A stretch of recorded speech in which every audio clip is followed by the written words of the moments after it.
Hello दोस्त, नमस्ते, प्रणाम। आप सब कैसे हैं? कमेंट में बताइएगा।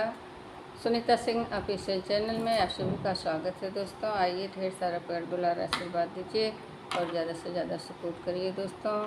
आज मैं आप लोग के बीच में एक प्यारा से लचारी गीत लाई हूँ, तो दोस्तों कैसा लगे कमेंट बॉक्स में जरूर बताइएगा।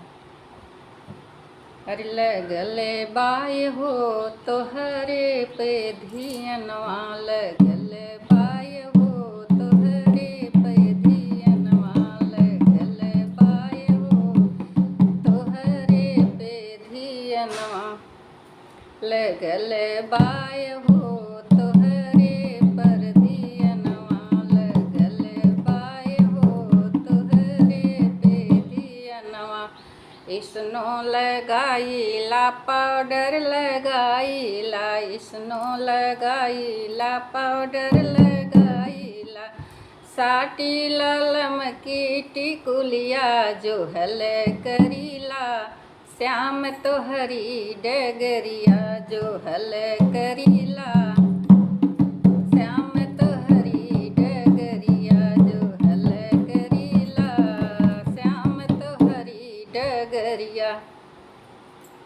लगल बाय हो तो हरे पे धियनवा, लगल बाय हो तो हरे पे धियनवा।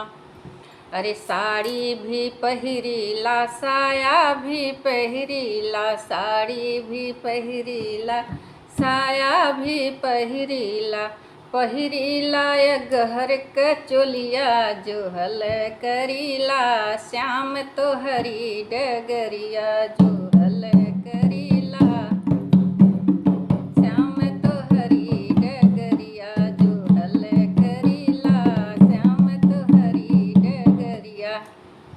लगले बाय हो तो हरे पे धियनवा, लगल बाय हो तो हरे पे धियनवा, लगल बाय हो तो हरे पे धियनवा। आगे लाइन में कहा दोस्तों, अरे खाई नहाई जब सोइला से जरिया, अरे खाई नहाई जब सोइला से जरिया, खाई नहाई जब सोली से जरिया, अरे देखीला तो हरई सपनवा जो हल करीला, श्याम तो हरी डगरिया जो हल करीला, श्याम तो हरी डगरिया। अरे देखीला तो हरई सपनवा जो हल करीला, श्याम तो हरी डगरिया जो हल करीला, श्याम तो हरी डगरिया।